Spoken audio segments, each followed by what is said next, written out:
Is it working? Okay, hi guys, and welcome to another part of the journey to Ongoro card review for Hearthstone. So, a new batch of cards has just been freshly released today, so I'm going to review them. But the videos are probably gonna be out pretty late, so other reviewers might already post their opinions. But I'm trying to review them before I see their videos, so I can compare how I evaluate the cards with how they evaluate the cards before, so I won't have like a biased opinion on it.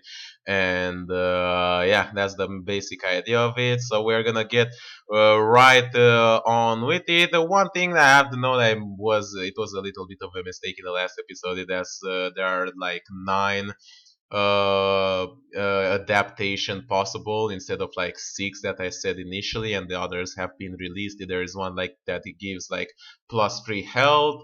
There is one that it gives it like poisonous, and one that it gives it stealth until the end of the turn. So those are a few more options that you can get to pick from in the discover adapt possibilities, which, as I said, it's very nice and very flexible. But considering how poorly statted the minions are, not very good. But that remains to be seen. So, going on with the cards that have just been released, we're gonna start off. We have a new Mage Common, a 2 mana, 2/3 Arcanologist. With a battle cry, draw a secret from your deck. So this is a card which it has a good design. Basically, this is the kind of card that I would have loved to see instead of like the extremely busted mad scientist that you guys might know from Nax Ramas, right? The 2 mana 2/2 that draws and plays a secret from your deck. So you can kind of see the comparison between a card that has that's a good card that has a very good effect, and a card that is just obscenely busted. So Mad Scientist, when in the times that it was in standard and when it was played, it's just ridiculous. And even now in wild, it's still a very powerful card because you have a 2 mana 2/2, so you have the body of a 1 mana card, let's say, but the dead rattle effect is just insane. It like plays a secret from your deck, so you get like a 1 mana body. You get the draw effect, which let's say it costs 1 mana, but it usually costs like slightly more. But let's say it draws a secret from your deck and puts it into play. And if you play as a mage, secrets cost 3 mana, so you're getting a total of 5 mana worth of value for just 2 mana, which is just insane, just ridiculous. Over here, it's a 2 mana card, 2 mana statted minion, and it also has like a conditional draw. It draws a secret, so it's obviously a draw effect is pretty strong. And yeah, this card, as a standalone card, if you evaluate it in a vacuum, it's pretty good. If you evaluate it for arena, then it's pretty solid. But for standard constructed, it's unfortunately not good enough, just considering how synergistic and overpowered the minions already are. Now, you have to keep in mind that the standard cycle will reset with the release of this expansion, so the power level of certain decks might go down a little bit, so we might see some new decks come out, but there's still Pirate Warrior, that will not change, and it's so insanely busted that you're not gonna make much of a difference with this. I do think that this is a good card for Freeze Mage. I think this might replace like Novice Engineer in a Freeze Mage, but unfortunately, with the removal of Torisan and Ice Lance from the standard, I don't think Freeze Mage will remain a viable deck. But if it's gonna be played in Wild, well, there's the problem again. Like there's already Mad Scientist in Wild, so you don't really want this card. So it's like, well, where do you play it? And is it good enough to make Secret Mage, another archetype that they have tried to push out, with Cabal Lackey and Cabal Crystal Runner? Will this be good enough to make it work? it helps, but I don't think it's good enough. So we'll have to see even more. But it's a solid card for arena at the very least. At the very least, it's good for arena. But apart from that, I don't think it's good enough for constructed, which kind of funny how that's how we evaluate most cards. Next up, we have a new Paladin card, which is Dino Size. A Paladin 8 mana spell, set the minion's attack and health to 10. So it's just like a massive, massive buff that you can cast. If you have anything to survive on your board, any minion whatsoever, even a 1/1 token, you can then spend 8 mana to make it like a 10/10, and it's fine, technically speaking, you have 8 mana 10/10 considering that you have a body on board, so like the minimal 1/1 body, so one an 8 mana 10/10 is technically well statted, but the problem is that you have to have a minion survive on board, then you have to have this spell to cast it on, and then you have to hope that your opponent doesn't have removal. It's still good that you can get, kind of like how Blessing of Kings is, very good because you can buff it and then you can attack with it right away. And in this case, you have an even bigger buff. But the problem is that having like bigger costing cards with bigger effects is not really the answer, to the problems of Hearthstone. Just like you have red mana worm, or other examples like greater arcane missiles. Just having something that has a bigger effect and just bigger stated, it's not very good. I know this kind of card like it's trying to replace the card that will cycle out the Keeper of Uldaman, but the problem with that was that it was very good card because you could use it as removal, the most important part, and you can also use it as buff. Whereas these, I don't think there is a case in which you're gonna cast this on an opposing minion. Like, what would you cast it on and why? Like, you could cast it on like a massive Cthulhu just so you can survive another turn, or on a massive Jade Golem, or you can cast it on like an annoying minion so you can use Big Game Hunter on it. I don't know why would you cast it on like an opponent minion. So that's why it's mostly for buff, and that's why it's not as good as Keeper of Uldaman. And it's an epic card, so it's gonna be pretty costly to get. And then it's gonna be less rare to get it. In arena, it might be a little bit better because it's a very powerful buff, and you can use those there. But for constructed, I don't think that it's really that good unless the meta changes very, very drastically.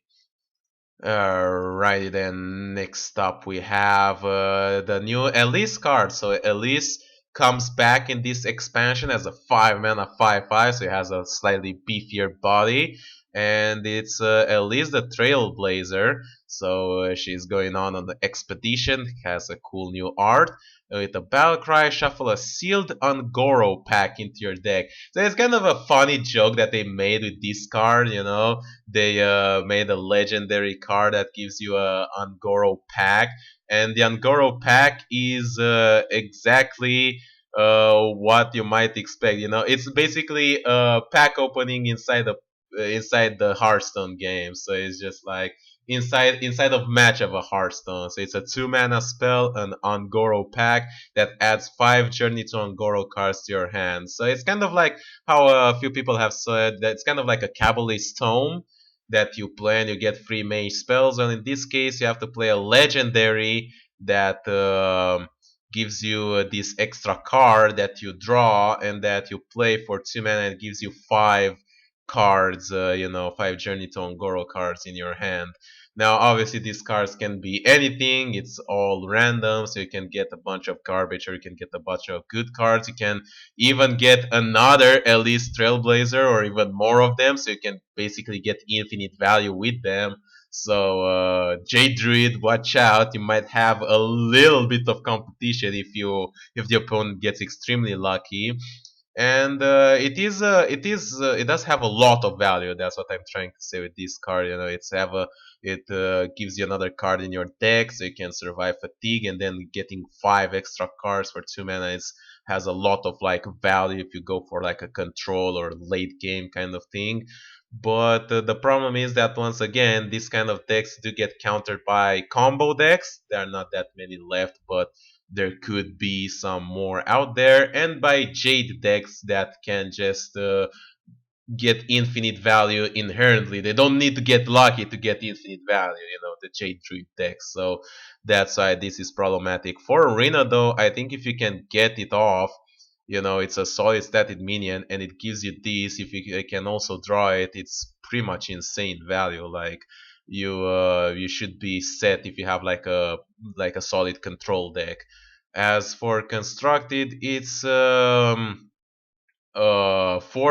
aggro constructed, it's not gonna be good enough. You know, if the aggro meta keeps up, then this is not going to see probably any play. And if it's gonna go towards control, then it has to compete with like Jade, like Druid stuffs and shenanigans. And will that be good enough? I don't know. It's so problematic, as I said before. Like, you have these weird kind of choices in between, like, you know, does it survive aggro decks, and does it also survive you know, extremely slow Jade control decks? And well, it's very hard to design something that does well against both. And that's why you cannot really make a solid deck anymore. Well, anyway, enough. It's still a very cool card, but enough with that. Let's go on, move on ahead. We have a new Renounced Darkness, this time for warriors. It's called Explore Ungoro. Replace your deck with copies of Discover a Card. It's a 2 mana epic warrior spell. So basically, what I get from this is that it replaces your deck, and it says your entire deck, so it's not just warrior cards. So whatever you put into your deck is gonna be replaced with cards, with random discover cards. Now, discover cards are usually pretty good because, as I said, they are very flexible. They are very they allow you to have multiple options, and there are many different discover cards. But they also can be pretty slow. Now, there's also the new adaptations that you know, have appeared, which will be interesting to see because most of them are discover effects. So you're gonna see them with this card. But you know, there's also like I know a guy, which can appear. There's also like it doesn't say, you know, I know discover cards only give you like neutral or class cards, but this card gives you like completely random cards, so you can get discover effects from like different classes, which I think it could be very cool. Now, obviously, I don't think this is gonna make you know, constructed play in any way, shape, or form, but it's a very cool kind of like, you know, just a card to play just for the giggles, just for the memes. Basically, it's another meme card, you know, just like Renounced Darkness, just like Astral Communion, just like Mayor Noggenfogger.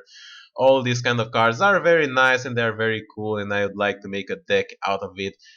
But it's not gonna be consistent enough. I don't think it's gonna be consistent enough. It remains to be seen for constructing. I don't think it's gonna be consistent enough for arena either. But it's a cool card, so it's cool to play, you know, just for fun. If you have the dust to pay for it, that is to say. That being said, moving on along, we have a new card with this with adapt effects, and that is the Gentle Mega Sour, a 4 mana 5/4 beast. As the battle cry, adapt your Murlocs. I have heard about this card, and it has finally appeared. Now, I'm not sure. I don't exactly see how how it works. I'm trying to read in the comments, but I'm not seeing any clarification. So does it adapt? I guess it only adapts the Murlocs on the board, because if it would adapt all the Murlocs like in your deck, it could be pretty strong. Like, the adaptations. I might say that on their own they're not very impressive, but if you have all the Murlocs that have +3 attack or +3 health, or Wind Fury or Divine Shield, or Poisonous or Death Rattle or Stealth or anything like that, they'll be fucking busted. But and I think, yeah, it's not gonna. I probably think that it's not gonna evolve all your Murlocs. But if it evolves only the Murlocs on the board, then it's still a pretty solid card. As a Murloc decks, you're gonna flood the board early on with like cheap Murlocs, especially like um, the Tide Hunters and the War Leaders, and you can even put some Tiny Fiends in there, and then you can basically play this one on curve. It has a good solid body for curve play. It's a 4 mana 5/4, an aggressively statted body, and Murloc decks are also aggressive by nature. And then you also hit all of them with an adaptation. And based on my experience, I have played Murlocs, when I have like the Murloc Apocalypse quest, to play Murloc decks, and I do make a deck in which I just dump all the Murlocs and play it on wild. And let me tell you, like, if the opponent doesn't have answers for your early Murlocs, they really, really get out of control fast, and I mean like seriously fast. And basically, this is what another win more card. That's what I'm trying to say with this. So if you get those early Murlocs running on, and if the opponent doesn't have an answer for them, if these two conditions appear, then this card is like absolutely busted. So I have the feeling that this might possibly spawn a new Murloc archetype in constructed. It's on almost on the fringe of becoming like a playable card. And like making Murlocs great again, how someone might say. For arena, it's okay. It's slightly weaker because you cannot guarantee Murlocs as often. If you can get a few Murlocs into your deck, then definitely it's a solid card to get. Because it's okay statted, and if you can get the synergy, then that's a very good bonus. But yeah, in constructed, where you can make your deck, I think. I think it might be a very solid competitor for Pirate Warrior. We'll see which of the decks can get out there first. Now, Patches is notorious for getting out there in charge as soon as possible, and that's gonna put a lot of pressure on the early Murloc decks. But if somehow, through some whatever miracle, the Pirate Warrior or Pirate Shaman or Pirate Rogue or whatever pirates out there misses their Patches play and their early pirates, and you get the Murlocs, then you can pretty much stomp them if you can get that. So yeah, this I have hopes for it. I'm not sure if it's gonna make it. What I'm saying is I'm not gonna guarantee that it's gonna make it, but I have hopes that this might spawn a new Murloc archetype, possibly aggressive, possibly mid-range. It remains to be seen, like the actual details of it, but still a very solid card. Moving up next, we have a Golaka Crawler, a 2 mana 2/3 rare, which is the final pirate counter that we all been waiting for. Battle Cry, destroy a pirate, and gain +1/+1. So kind of like the Hungry Crab that was a counter to like Murloc decks. This one is a counter to Pirate decks. So it's a good card. It's a good card against Pirates. That's what I'm trying to say. It's a decent minion. The opponent is going to have Pirates. Obviously, you can destroy any Pirate. So you can even destroy. You can keep it, hold it back, and destroy like a bigger static Pirates, like the a buffed what was it called? South Sea, not the South Sea deckhand, but the 2 mana 2/3 one. Goddamn, I haven't played Hearthstone in a little bit of time. I've been a little bit disappointed by the increased price package and some of the most recent expansions. So I kind of laid it off a little bit. So I haven't played it a little bit. So I kind of forgot the names, but the 2 mana 2/3 1 that gets buffed by the attacks, you can kill that with this one. On curve, if you play it like if you go second, he plays that one. You can play this one on curve. You kill it and you gain a 3/4 for 2 mana. It's pretty strong. It's very strong. You can also kill a Dread Corsair with it. You can also kill a Naga Corsair, which is pretty strong. And yeah, hell, you can even kill Captain Greenskin or Captain Sky Captain Crag, although that will no longer be part of the standard. But it's all possibilities. So if you want to have anti pirate counter deck, then definitely include these along with your Uzis.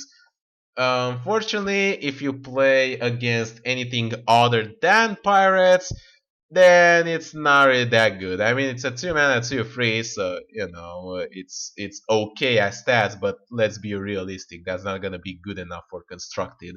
So yeah, it's basically a tech card against pirates. How much do you value to have your deck strong against pirates? And in a pirate meta, you probably value that pretty high.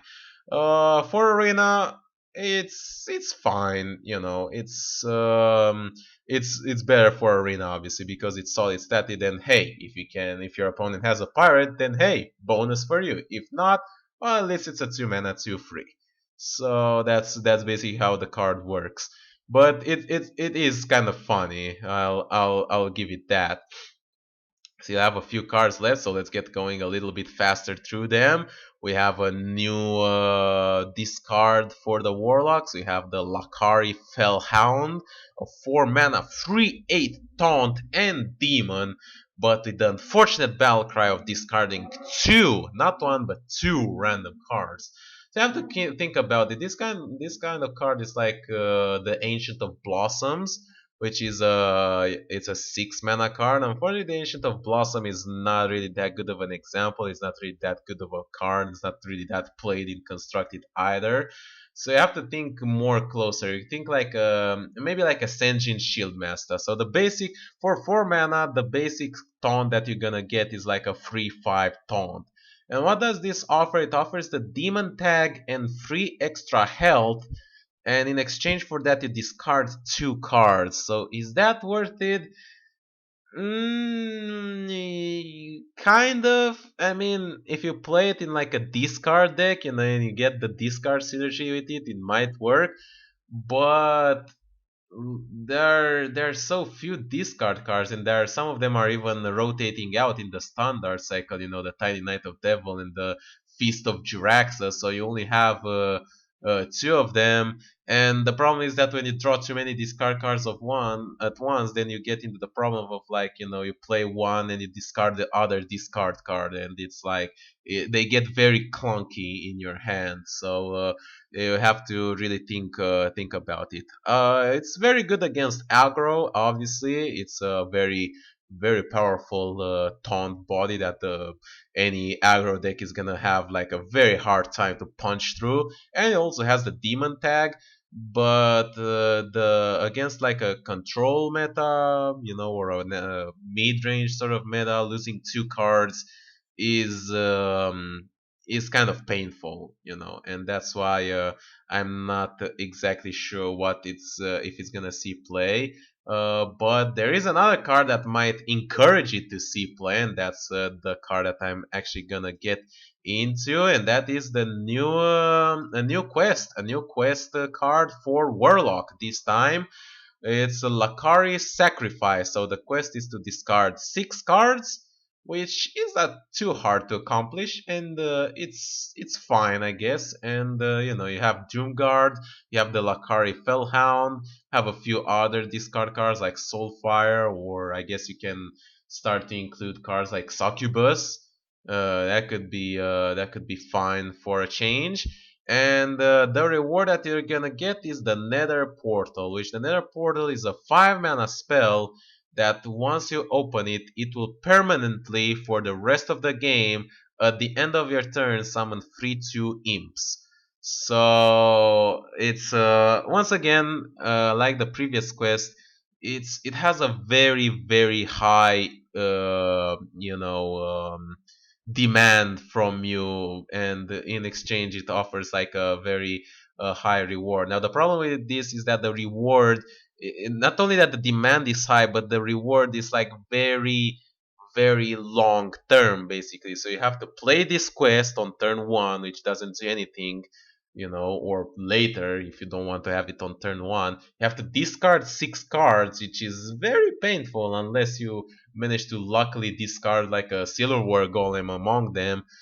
And then you have to play the 5 mana spell, the Nether Portal, which then summons 3/2 imps at the end of your turn. And you basically have to spawn like 3 imps, I think, for the portal itself to become worth it. And then when you think about all the things that you have to play until that, it kind of becomes obvious why it's such a slow card and quest. You really need to have a very slow control meta for this card to become worth it. And it's like it's very hard to combine also like control meta with like discard cards, because discard cards can result in you losing valuable cards that you need. You can even lose the quest itself if you are not careful.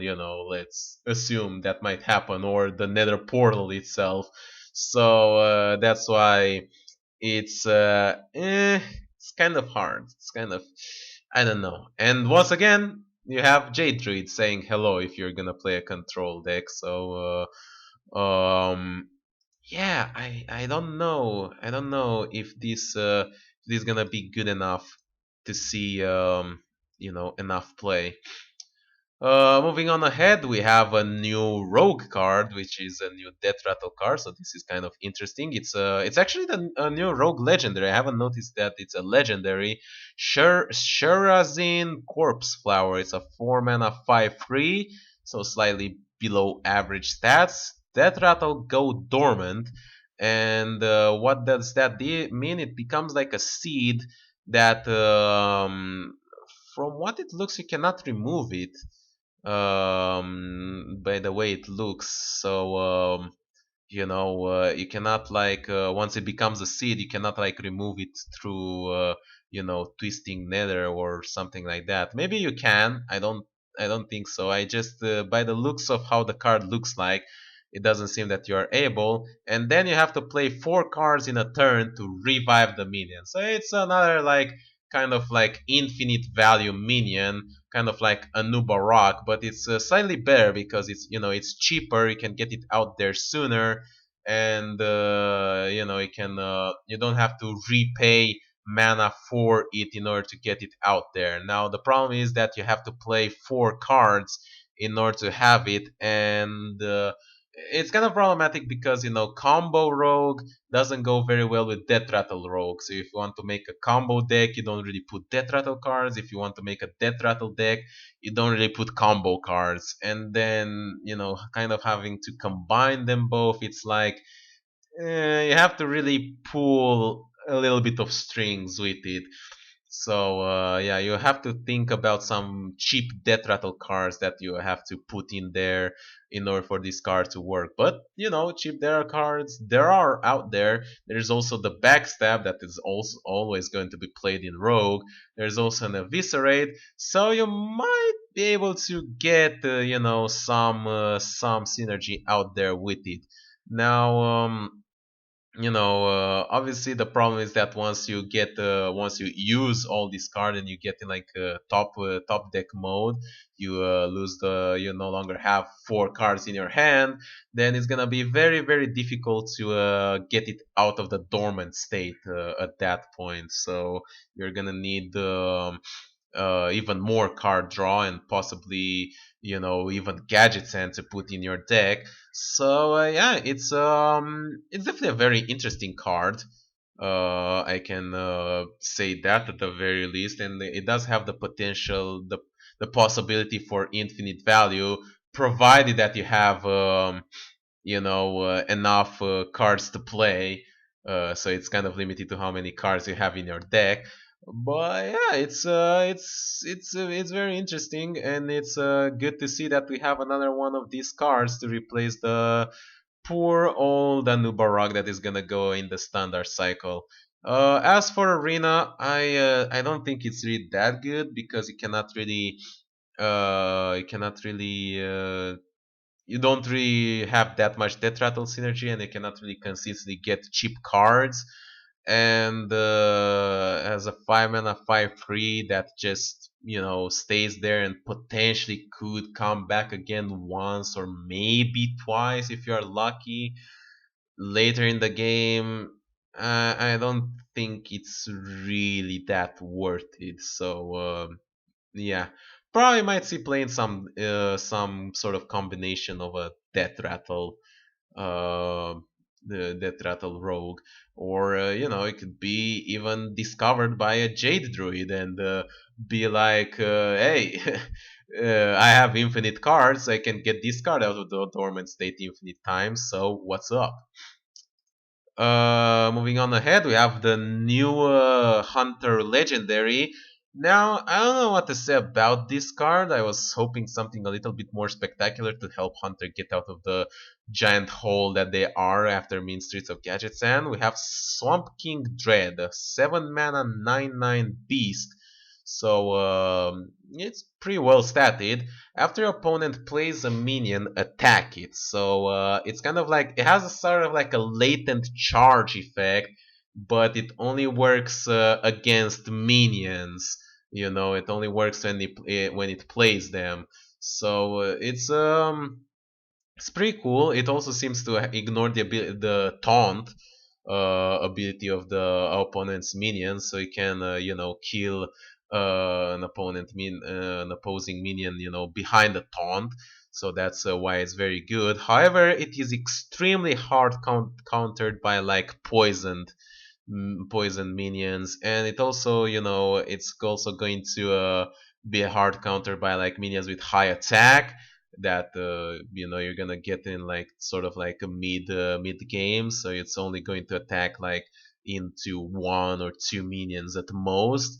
And then you have the problem that it's a very expensive card that costs a lot of mana, has a high stat and a very cool ability. So your opponent is probably going to save some removal for something like that if they see that you're playing such sort of like a control, kind of hunter. Now you have to consider the fact that the hunter has a few buff inherent card mechanics. It's part of like the Grime Street Goon, so you could buff this card to an even bigger stats, so you can trade, multiple times. So yeah, it's a different kind of removal. It's a very interesting card. I do like the fact that this card has been introduced. I do like the effect. I do enjoy the novelty of the idea, but I don't think that it's really good enough to see play in constructed. As always, we are left with the same old issue, and I'm not even sure like with the work against like the jade summoning cards that I don't think it will attack the jades. I don't think those are considered as being played. So yeah, having to attack them manually, it's like, wow, dude, almost like I'm almost barely playing. So Hunter is gonna need a lot more than just that if it wants to see play. All right, we have two more cards. For the next one, we have a new Elemental. It's a 3 mana 1/5 taunt that has +2 attack during your opponent's turn. So there's a similar card that there is like this in Shadowverse, and it's kind of cool that they finally got this card out in Hearthstone. And this is a very good example of an anti-aggro card. It's a 3 mana 1/5 taunt with Elemental, which is already good stat wise. You have to remember that it's six stat points in total. Then you have the taunt, then you have the elemental. We don't have any elemental synergy yet, but you have the tag and the taunt, so it's already fairly statted basically for 3 mana. And then you also get the +2 attack during the opponent's turn, so it becomes a 3 mana 3/5 with taunt. during the opponent turn, which is a very powerful, very solid defensive body that the opponents will have to lose a lot, use a lot of like energy and resources to punch through. So it's a very good anti-aggro card. I'm very glad to see some of these come out. You know, the Tar Creeper, the Galoka Crawler, and so far these two only, but it's good that they come out. It's good that they're gonna put a little bit of pressure on Pirate Warrior, and it might force the meta a little bit towards control. But then again, you know how worth it is if you get this card against like a control deck.